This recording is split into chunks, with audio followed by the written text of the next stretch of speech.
Shanti. My dear friends, ఈరోజు ఒక చిన్న ప్రయోగాన్ని గురించి మనం తెలుసుకుందాము. అమెరికాలో ఒకసారి ఒక పెద్ద రీసెర్చ్ అనేటువంటిది జరిగింది. ఆ రీసెర్చ్ మొట్టమొదట మనం విందాము. అమెరికన్ పీనల్ కోడ్లో ఎవరికైనా అంటే చాలా పెద్ద నేరం చేసినటువంటి నేరస్తులకి చాలాసార్లు మనము ఉరి శిక్ష కానీ లేదు మృత్యుదండన అనేటువంటిది లభిస్తూ ఉంటుంది. అలాగే ఒక నేరస్తుడికి పర్మిషన్ తీసుకోవడం జరిగిందనమాట. ఆయనని ఫలానా రోజు చనిపోయేదే ఉంది, అలాంటి ఒక వ్యక్తితో, ఒక నేరస్తుడితో పర్మిషన్ తీసుకోవడం జరిగింది. ఆయన ఒక చాలా చీకటిగా ఉండేటువంటి ఒక జైల్లో వేశారు. ఆ జైల్లో ఏదో విధంగా ఆయన్ని చంపేయడం జరుగుతుందన్నమాట ఆ రోజు. సో ఆయనకు చెప్పడం జరిగింది, ఒక త్రాచుపాముతో ఆయన్ని కాటేయించడం జరుగుతుంది. ఆ తర్వాత ఆ త్రాచుపాము యొక్క కాటుతో, ఆ పాయిజన్తో ఆయన చనిపోతారు అనేటువంటిది మృత్యుదండన ఉంది. మరి వ్యక్తికి ఆ రోజు చెప్పడం జరిగింది, ఫలానా రోజు అంటే రేపు నిన్ను ఫలానా సమయంలో ఈ విధంగా జరుగుతుంది, ఆ చాలా చీకటిగా ఉన్నటువంటి గదిలోకి ఒక పామును వదులుతాము అని చెప్పారనమాట. మరి ఆ వ్యక్తి చాలా భయంతో ఉన్నారు. ఆ తర్వాత ఆ రోజు రానే వచ్చింది, ఆ సమయం కూడా ఆసన్నమైంది.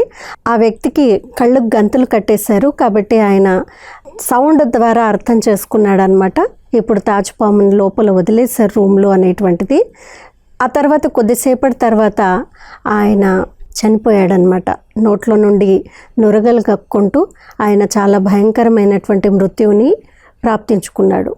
మరి ఆ తర్వాత ఆయనకి పోస్ట్ మార్టం చేశారనమాట.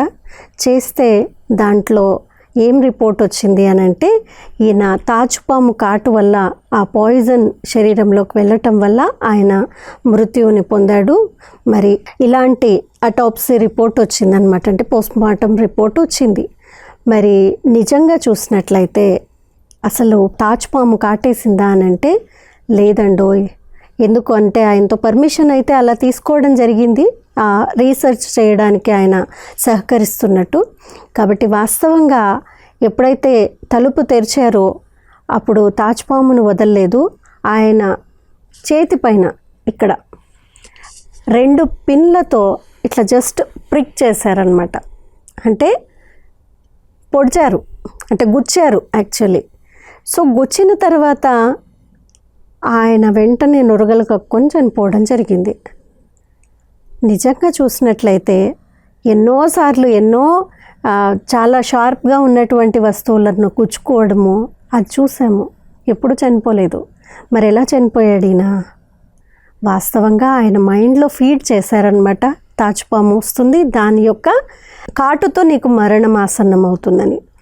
అంటే మైండ్ అనేటువంటిది అలాంటి సంకల్పం చేయంగానే అలాంటి భయం అనేటువంటిది క్రియేట్ అయింది.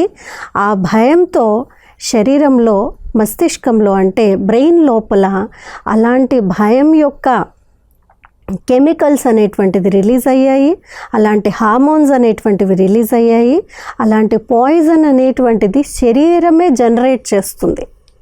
కొత్తగా పాయిజన్ వచ్చింది లేదు, యాక్చువల్లీ అక్కడ పాము కాటేయలేదు, పిన్నులతో గుచ్చడం జరిగింది. కానీ ఆయన యొక్క బ్రెయిన్లోనే ఇలాంటి విషం అనేటువంటిది క్రియేట్ అయ్యి శరీరం అంతా కూడా పాయిజనస్ అయిపోయి ఆ నోట్లో నుండి నురగలు కక్కుంటూ ఆయన చనిపోయాడు. అంటే అర్థము మనస్సు యొక్క ఆలోచనల ప్రభావము శరీరం పైన ఎంత ఉంటుందో చూడండి.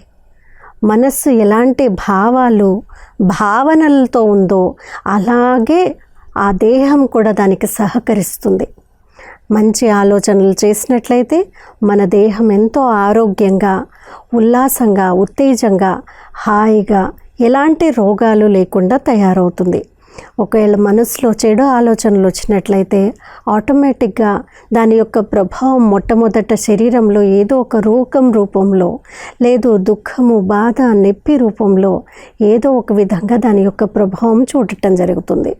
కాబట్టి ఈరోజు మనం ఎలాంటి ఆలోచనలు చేశాము అనేటువంటిది ఒకసారి చెక్ చేసుకుని మంచి ఆలోచనలు స్వయం పట్ల, ఇతరుల పట్ల, సమాజం పట్ల కూడా మంచి ఆలోచనలు చేస్తూ ఆ మంచి ఆలోచనల ప్రభావము ఈ శరీరం పైన పడి ఆరోగ్యంగా మనస్సు కూడా ఉల్లాసంగా ఆహ్లాదంగా ఉండే విధంగా మనం చేద్దాము.